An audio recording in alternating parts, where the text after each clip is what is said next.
Some betrayals take decades to reveal themselves. 1973. Henry Kissinger's secret China trip.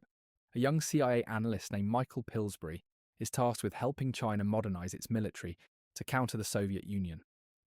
For the next 40 years, he becomes America's go-to China expert, fluent in Mandarin, trusted by Beijing, advising presidents from Nixon to Obama. Then in 2013, he finds a document, a classified Chinese military strategy paper. As he reads it, his hands begin to shake. Because everything, every friendship, the document said, hide capabilities, bide time, never reveal true intentions until America is too weak to respond.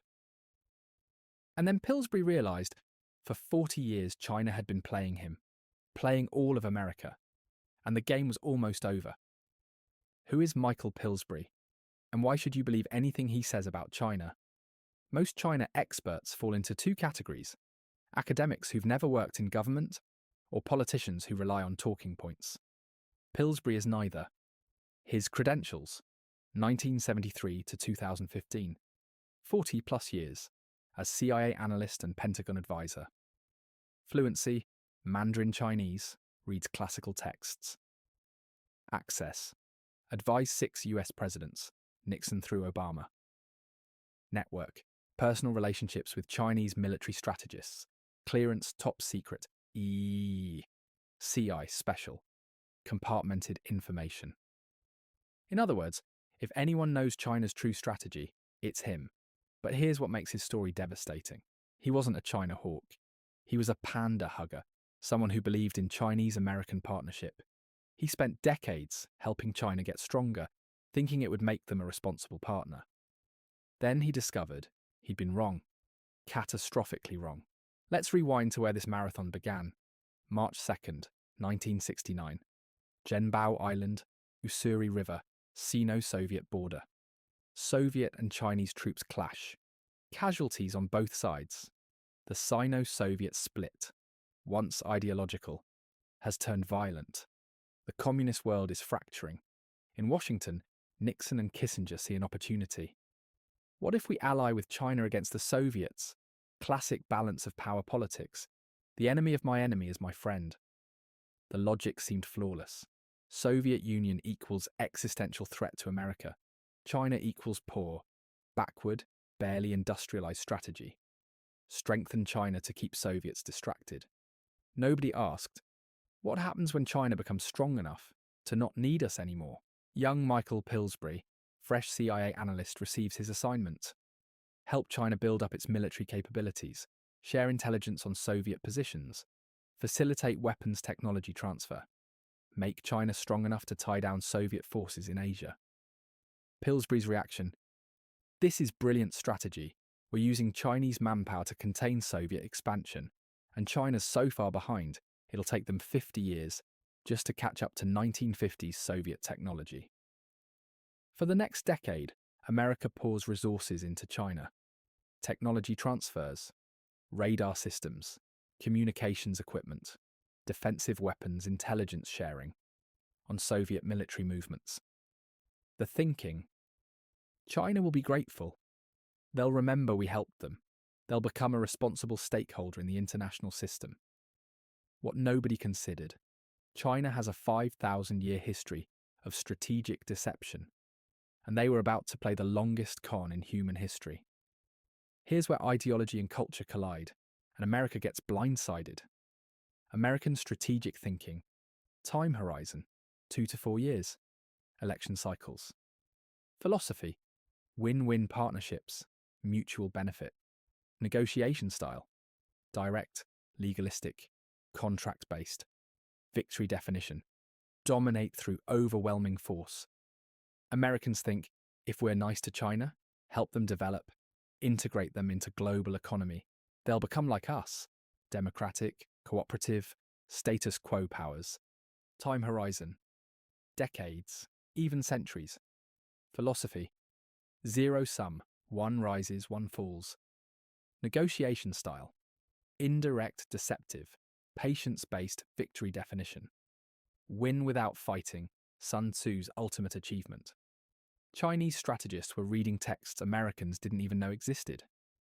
The Warring States Strategy, Jianguoqi, Jianguoqi, written 2,300 years ago during China's most chaotic period, when 7 kingdoms fought for supremacy. The text teaches, Stratagem 1, hide brightness, nourish obscurity, Tao Guang Yang Hui. Translation, conceal your capabilities. Appear weak when you're growing strong. Never alarm your enemy until you're ready to strike. Stratagem 2, befriend distant states, attack nearby ones. Yuan Jiao Jinggong. Translation, ally with faraway powers, America, to neutralize nearby threats, Soviet Union. Then deal with distant allies later. Stratagem 3, kill with a borrowed knife, Jiadao Sharen. Translation, let your enemy, America, defeat your rival, Soviets, conserving your own strength. Pillsbury's revelation in 2013. They weren't our partners. We were their borrowed knife. January 28, 1979. Deng Xiaoping arrives in Washington. He's small, 74 years old, wearing an oversized cowboy hat gifted by Texan hosts. American media loves him. He seems friendly, humble, eager to learn from America. At a state dinner, Deng toasts Jimmy Carter. China has much to learn from America. We hope for a long friendship between our peoples. Behind closed doors, Deng meets with Pillsbury and other defense officials. Deng's request: we need help modernizing our military. The Soviets threaten us. We're weak and need American technology to defend ourselves. Pillsbury's assessment: at the time, he's sincere. China really is vulnerable. Helping them's in America's interest. What Pillsbury didn't know, before leaving Beijing, Deng told his military commanders, go to America, smile, act humble, learn everything, take every technology they offer. But never forget, they are helping us become strong enough to eventually replace them. This is a marathon, not a sprint. After the 2013 revelation, Pillsbury spent 2 years writing The 100-Year Marathon. His goals: warn American policymakers, wake up the public reveal, China's true strategy before it's too late. February 2015. Book published. American reaction: mixed neoconservatives. Finally, someone gets it. China scholars: Pillsbury is exaggerating. China wants partnership. Business community: don't rock the boat, we have investments in China. Chinese reaction: furious state media denounce Pillsbury as anti-China. Chinese officials he'd known for decades stopped returning calls. He was banned from visiting China. His 40-year relationship with Chinese military strategists severed. Personal cost: Pillsbury lost friendships, professional relationships, access to China, the country he'd devoted his life to understanding. But he said, I'd rather be hated for telling the truth than loved for perpetuating a lie. Late 2015, Pillsbury gives a talk at Johns Hopkins University. A student asks, Dr. Pillsbury, if you knew in 1973 what you know now, would you still have helped China? Pillsbury pauses. 30 seconds of silence. Then, no, because I would have understood. We weren't helping a partner. We were creating our own replacement. And by the time we realised it, we'd already given them too much. Another student, do you feel guilty? Pillsbury's voice cracks. Every day. Because I was one of the architects. I pushed for technology transfer. I vouched for Chinese officials. I told presidents, trust China. And I was wrong. Catastrophically wrong. But here's what haunts me most. Even if I'd known the truth in 1973 and warned everyone, would anyone have listened? Or would they have called me paranoid and marginalised me?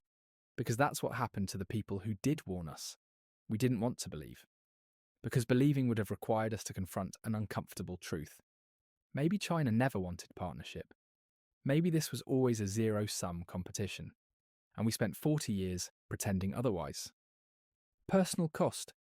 Pillsbury lost friendships, professional relationships, access to China, the country he'd devoted his life to understanding. But he said, I'd rather be hated for telling the truth than loved for perpetuating a lie. The question that defines everything. Was it all inevitable? Here's the power dimension question that haunts every analyst. Could America have prevented China's rise? Option 1. Never helped China in the 1970s. Consequence: Soviets might have won Cold War. China and USSR reunite against US. Option 2. Helped China but demanded democracy as condition. Consequence: China refuses, aligns with Soviets anyway. Option 3. Helped China then cut them off in the 1990s when Patton emerged. Consequence: China develops independently but more slowly. We get 10 more years. Option 4. What actually happened. Consequence: China rises fast, now approaching parity Pillsbury's conclusion. Maybe we were damned either way, but at least we should have gone in with eyes open, not believing fairy tales about win-win cooperation.